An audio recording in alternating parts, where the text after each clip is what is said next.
లోకాభిరామం శ్రీరామం భూయో భూయో నమామ్యహం. శ్రీరామభద్రాయ నమః. యతో వాచో నివర్తంతే అప్రాప్య మనసా సహా అని ఆరణ్యకంలో మాట గురుగారు చెప్పిన తర్వాత ఇంకా నేనేమి మాట్లాడలేను. ముందుగా వారు సభాముఖంగా, ఎందుకంటే వారికి నేను ముందుగా క్షమాపణలు చెప్తున్నాను.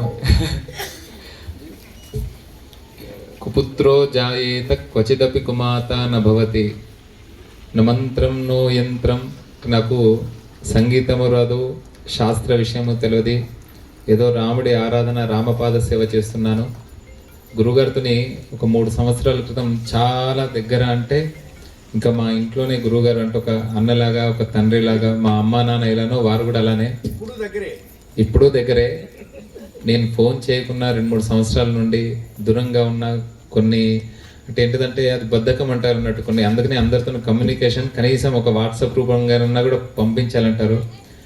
నేను మా అమ్మ నాన్న ఏ విధంగా, తల్లిదండ్రులు ఏ విధంగా క్షమించి పుత్రుణ్ణి చేరదీస్తారో, చెడ్డ తల్లి ఎక్కడ ఉండదు, చెడ్డ పుత్రుడు ఉంటాడేమో కానీ అట్లా గురుగారిని తీసుకొని అలా అంత దగ్గర పిల్లలం కానీ మేము కానీ అయినా కూడా ఒక మాట చెప్పగానే 20 రోజుల్లో దేవాలయ ఈ సహస్రచండీ యాగ సంకల్పం చేసి ఒక మాట చెప్పగానే తప్పకుండా ఇక్కడికి విచ్చేసి మమ్మల్ని అనుగ్రహించారు.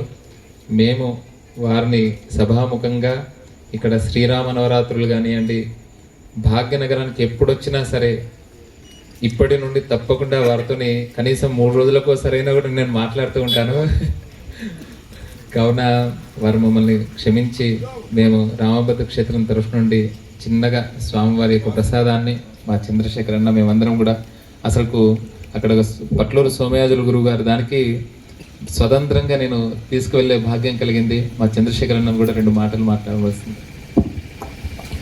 అది మా భాగ్యంగా భావిస్తున్నాము. ఎందుకంటే ఆ రోజు వారి విద్వత్తు వినడమే తప్ప ఎప్పుడు చూడలేదు. మా గురుగారి సంస్మరణ సభలో వారు వచ్చి మమ్మల్ని అందరూ ధన్యం చేశారు.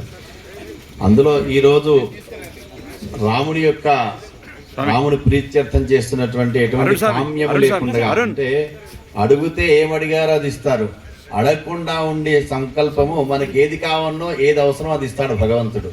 కాబట్టి ఏది కూడా కామ్యం లేకుండా చేస్తామన్నారు. అటువంటి దానికి వారు వచ్చి అందులో ఆదిశంకరుడు యొక్క, ఎందుకంటే మనిషికి ఏమవసరం లేదండి, డబ్బు గిబ్బు ఏమవసరం లేదు, జ్ఞానం అవసరం అన్నట్టు. జ్ఞానం పొందాలంటే, జ్ఞానం ఉన్నవాడు అన్ని మంచి పనులే చేస్తాడు. ఆ జ్ఞానం పొందాలంటే ఇటువంటి శంకరుల యొక్క చరిత్రను వినడం అనేటువంటిది మనకు ఈ రాముడి దగ్గర, ఆ యొక్క రామక్షేత్రంలో, రామభద్ర క్షేత్రంలో రాముడి యొక్క సమీపంలో శంకరుల యొక్క చరిత్ర వినడం అనేటువంటిది నిజంగా ఈరోజు 65 సంవత్సరాలు ఉన్నవాడంటే వాడు ఎన్ని సంవత్సరాలు అంటే 5 సంవత్సరాలు అంట. ఇంత వయసు ఉన్నది, అంత అబద్ధం ఆడుతున్నాం ఏంటంటే అంటే 60 సంవత్సరాలు వృధా అయిపోయింది. ఈ 5 సంవత్సరాలే జ్ఞానాన్ని పొందింది. కాబట్టి జ్ఞానం పొందినటువంటి వయసే 5 సంవత్సరాలు అని చెప్పుకుంటాడు. అట్లా ఈ 4 రోజులే మనం అందరం కూడా 4 రోజులైంది పుట్టి మనం అంతా.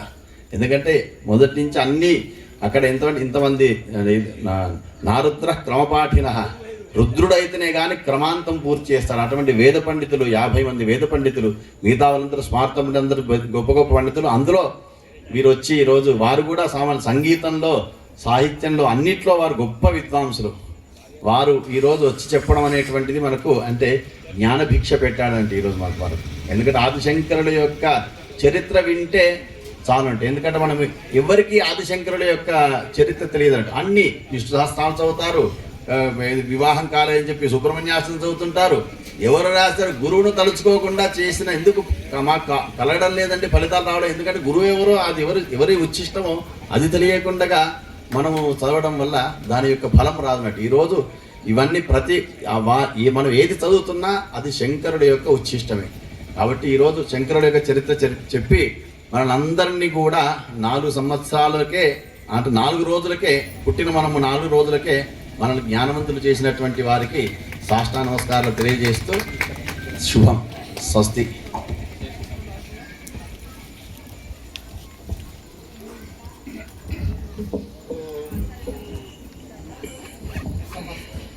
సమస్త సంపత్ సమవాప్తి హేతవః సముత్థితాపత్కులధూమకేతవః అపార సంసార సముద్రసేతవః పునంతు మాం బ్రాహ్మణ పాదపాంసవః విప్రౌఘదర్శనాత్ సద్యః క్షీయంతే పాపరాశయః వందనాన్ మంగళావాప్తిరర్చనాదచ్యుతం పదౌ వ్యాధిహరం నృణాం మృత్యుదారిద్ర్యనాశనం శ్రీపుష్టికీర్తిదం వందే. ఒక విప్రుడు యొక్క అంటే విప్రుడు అంటే వేదాధ్యయనం చేసి జ్ఞానవంతుడైనటువంటి వాడు విప్రుడు. అటువంటి విప్రుడు యొక్క పాదాలు చూస్తేనే కానీ పాపరాశి అంతా కూడా నశిస్తుందట. అటువంటి ఇంతమంది విప్రుల యొక్క